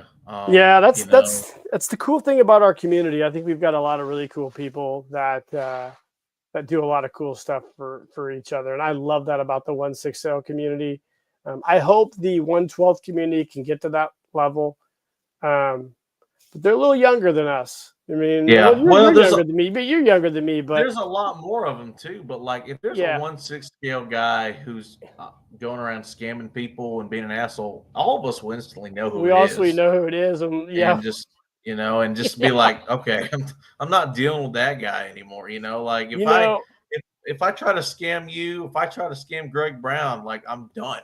You know, you know, I try not to talk shit a lot. Sometimes I do because I just do, but I'll tell you, something annoyed the shit out of me the other day on Facebook. And some of these guys might know what I'm talking about, but somebody, and I don't care if the guy follows my channel or not, I just don't give a shit. I'm too old to care. But he posted about one of the muscle body repair kits that Greg sells. And it was such a fucking Karen post. He's like, I got the rivets and the rivets didn't work, blah, blah, blah, blah. And I'm like, dude, I wanted to comment, but I didn't. Yeah. Like, rather than posting and shit talking, why don't you just message Cotswold and tell him your problem and solve it that way instead of being a bitch and putting it out there? Like, what are you accomplishing by putting it out there on Facebook other than your own self-gratification? I mean, he's like, well, I might have to find my set somewhere else. I'm pretty sure only a couple guys make that set, and they make them and they sell them to Cotswold. And Brian, who used to make them, he's unfortunately dead now. But I was just like, it pissed me off, and I almost commented like, hey, I got an idea. Rather than bitching about it, why don't you just email Greg or email Cotswold and settle and talk to them about it? I'm sure they'll make it right. But no, we just got to post it out there, and we got to be a fucking baby about it, and we got to make a big deal. I'm like, dude, you're such a Karen. Stop being a Karen. You're an adult. But that's good on you, Jeff, because you didn't waste, No, I didn't waste any time on it. You didn't waste any time on it, Yeah, You're just like, oh, asshole, and just scan through. But yeah, I see that shit all the time. I see a lot of people who they like to post more drama, and like when I get on Instagram, I want to see people making stuff. I want to see people experimenting with stuff. Yep. Andy and Indy, shout out to Andy and Indy. He may have already gone to bed. He's always making all kinds of crazy shit. Andy's a psychopath, man. Andy's a psycho. Yeah, he does all sorts of shit. Just making it to see what happens, and if it flies, cool. If it doesn't, well, who cares? He's living his best. He's living his best life. I mean, you just gotta like. And I tried to tell this to a lot of these guys. I'm friends with a lot of these guys in the 112th community, and a lot of them have YouTube channels, and a lot of them, I love all these guys. They're so nice, but a lot of them get caught up in people who shit post on the YouTube channels. I'm like, I wouldn't even pay attention to those guys. I mean, don't worry about it. Just be passionate, be authentic, do what you want to do, and ignore all the douchebags, because all they're doing is spending time in your head rent free. They are. You don't want them there. Well, I've actually unsubscribed to some toy channels because they're good, and then like I'll open up one video and they'll start the first 20 minutes talking about, well, Channel X said that I thought this about Hasbro. Can't do it. I didn't really think about this. Channel X, why did you say that about? I'm like, I don't give a shit about it. It's like you said, like, I don't think they had enough adversity as a kid. No. So they're trying to make it now. I'm like, okay, tell me about an obscure toy line. Tell me about an art project you made. Tell me about a new toy out there. I don't want to hear your bullshit drama with some other toy influencer. I don't care. Like, my life is too short to care about what other people think. And I watch it, I don't know. I just watch it with a lot of these toy communities. I'm just like, you guys need some challenges, man. You guys don't understand. Like, I told this to one of these guys. I'm like, right now, to be a toy collector, you're living your best life. You don't understand how amazing it is. All the scales go together. Everything's amazing. You can get whatever you want. It's all cool. On eBay. And you guys are bitching. And I'm like, calm down, bro. They have no idea. I guess they just have no sense of time. They're spoiled, But like even me and you, we're shitting on people and not even name dropping. Like yep. I'm just like, yep, whatever, guys. Like, what's the point? What's the point? I just don't have time to care. I laugh at it all. I laugh from the distance. I'm like, oh man, this is so. You guys are going to regret this someday. No, they were always born right in everything they did. I know. As we get close to wrapping this up, I got a few questions for you. Okay. We got a toy trivia question, but first question I want to ask you is: so you live in Bama? Yep. Are you a football fan? Tell you what, I like playing it. I like coaching it. I really don't give a shit about watching it. You don't watch it, okay? You're one of the first people I know from Bama who aren't a Bama fan. I had an English teacher who lived up here for a while from Alabama, and he was Roll Tide, buddy. Yeah, it's Roll Tide here. It's definitely the culture. Okay, so you're not too excited about football season, so that gets out of that. Yeah. What are you hoping in the future to see as far as 1/6 scale or G.I. Joe in general? Like, what are you looking forward to about G.I. Joe here in the future? That's a tough one to answer. Think about it anytime. I think, I like a lot of the stuff that that Greg is making. I wish, I'm afraid Power Team is downsizing. I wish they would expand more because they were kind of the forefront of 12-inch stuff for pretty much the last 10 years. Mm-hmm. Affordable 12-inch stuff.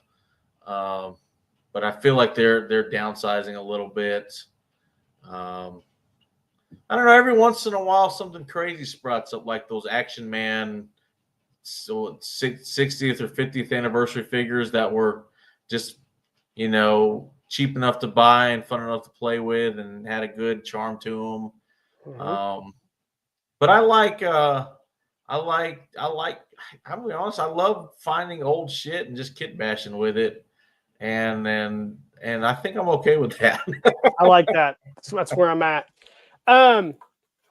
So what would you like to see Hasbro do with GI Joe eventually? Would you, obviously we've got Classified, we're going to be getting Classified for the immediate future, but would you like say if Classified did Adventure Team theme figures, would you be in on that?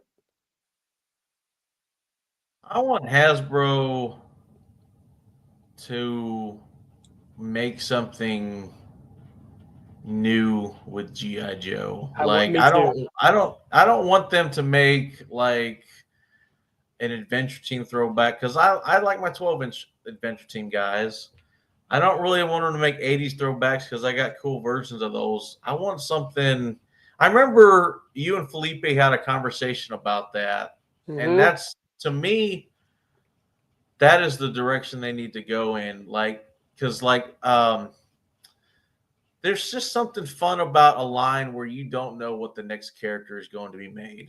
Absolutely. And, Classified, it's like, okay, I'm waiting for Wild Bill. Okay, Yep. I'm waiting for Pythona. I'm waiting for the next shipwreck.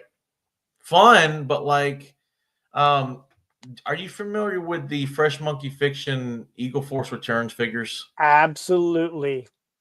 Love There them. is something magical about not knowing the next line of figures they're going to make with those. Yep.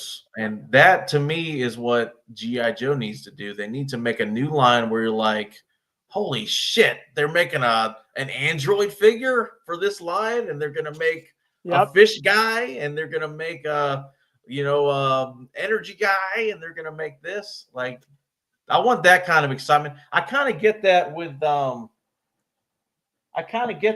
this Masterverse line, because I don't know which creature person they're going to make next. And when I see them at Comic-Con, I'm just like, whoa, they're going to make a four-legged guy. That's cool, and I want to buy it, and I can't wait to see it at the store and buy it and open it up and be like, this is fun.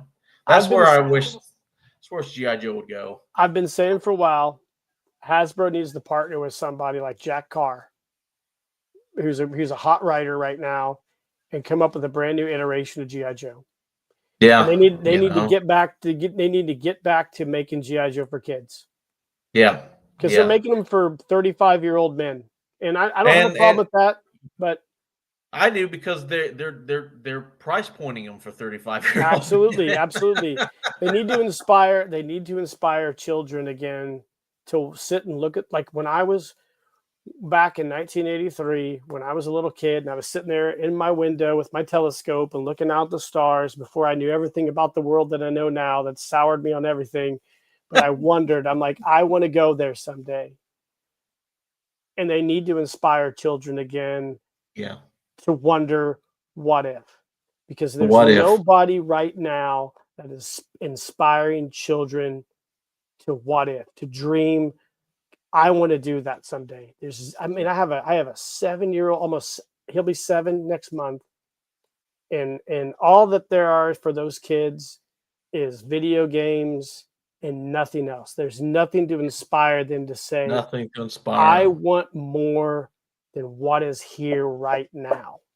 And it is the job of those toy companies who had that vision at one time to get back to that. Yeah. And until they do that, all they're doing is being a bunch of fucking posers. Sorry. They are. Yep. And it's, and it's like, these toy companies have never been more powerful in their status, yet all the resources, all the technology in the world, and what are they putting out? It's like nothing. They're nothing. Like, the classified line is cool. Don't get me wrong. But why do I feel like the coolest figure from that line is the generic firefighter or the generic cop? Absolutely. You know, like I was We like, oh, need that's to different. That's cool. inspire people to say, I want more. I want to go More. here. I want to do that. I want to explore. I want to be the best version of myself. And until we get a toy line that does that, again, we're rehashing. We're just It's rehashing. yeah. You know, it's just, and you know, it's not fun. It's not exciting. Like when Big Bad Toy Store drops their pre-orders well, it's like when you said chicken fried toys. As soon as they dropped the pre-order for the Lone Ranger, you're like, holy shit! I've never had a good 3 3/4 Lone Ranger. I Yeah. need this. I need You it. know, I want to I need inspire this. people. Yeah, this is cool. And you know, they drop new pre-orders for their Big Bad Workshop stuff, and you're like, oh, I kind of like this monkey guy in a tuxedo. I didn't think I wanted this, but I kind of need it now. You Yep. know, Mezco and has the cockroach in a yeah, business suit. yeah, you know that cockroach character. All the side characters around it are really cool. There's like the red Oh, phantom guy. their line. I think me and Ed Kozak have talked about this a lot. Their line of figures, their original IP action figures. I can't remember what the name of it is now. Shit. Oh gosh, dang it! I can't remember it. But anyways, their Yeah, line of action figures is great. It's it's super. it There's to me. something society, isn't it? Can't Some remember. there those figures where they make their own, like the deep sea diver guy. Yep. Those figures are Rumble Society. leagues leagues cooler than just Yep. a Mezco Thor or a Mezco Captain America. As much Doc love Captain Nocturnal. America, you know, yeah, Doc Nocturnal is a cool one. Super cool. Um, Yep. you know, I can't afford any of those, but they're cool. They're super cool. They're super cool. I agree with everything you said, man. We got one more thing. We got a trivia. I'm trying to do a trivia question. This is an obscure trivia question. You'll probably get this. I Okay. don't think it's very obscure. I always have Chat GPT, which a lot of people hate. I have a love-hate relationship with it. But we're going to go ahead and pull it up here. There we go. Everybody out there, everybody out there in the comments, hold it until Chuck answers. Figures marked as warriors who could harness the power of animals in battle. What's the name of this toy line? Ooh. I'm not as good with the smaller 1980s ones. I'll give you a hint. It's a Hasbro line. It's got a really big cult following, and I believe it's going to join Hasbro's Energon universe.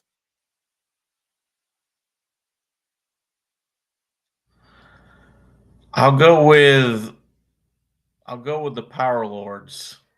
Close. Power Lords is a great toy line by Revell Toy Company in the early 80s. It is B, the Visionaries. The Visionaries. The Visionaries, yes. Is that one of those toy lines that Super 7 is doing like 7-inch versions of? No, I don't think they've done 7-inch versions of Visionaries. Hasbro still has it. I know at San Diego Comic Con a couple of years ago, they did like a special set with like a Transformer, Rom, the Space Knight. They might have had G.I. Joe there, and they had the Visionary ones. But I had they had an Action Man in there too. Yes, I had one of the figures. It was a cool line. It was a little bit bigger than 3 3/4. I believe it's like 4 or 5 inch. But it's going to be in their super goofy Energon universe, which I got feelings on that, but I won't go into it. But Chuck, this has been a phenomenal live stream. I'm so appreciative you came on here and shared all these cool stuff. We need to do it again. Yeah. I got like a ton more of those. We'll set up another one this fall. I love it, dude. Thank you very much for coming on here. I know everybody out there in the chat has totally appreciated everything you had to share. You probably blew a lot of people's minds tonight. You blew my mind, and it is so fun to meet a creator like you who is super passionate and has done such an amazing thing for our hobby, man. I really appreciate it. I appreciate you coming on. Before we go, tell everybody where they can find you at. If you Google Action Figure Almanac, that's my blog. It's mostly up to date. mostly. I've been on it. I've got it bookmarked. On Instagram, I am friends with Jeff, GoatDip 90. GoatDip 90. GoatDip 90. If you message me, selling stuff, I don't really do much of that. But if you got like a tip on a hobby or something that you need, I'll do my best to help you out. So Chuck's a great guy, guys. Check him out. Hang around backstage real quick. I want to show you a couple things before you go, but we'll go ahead and exit out of here. Chuck, thanks for coming on, man. I really appreciate it. You kick ass, all forms of ass. Thanks a lot, bro. Guys, I hope you enjoyed the live stream tonight. This was a super badass. We've had a lot of really good live streams here in the last few weeks. Chuck's great. Vern's been great.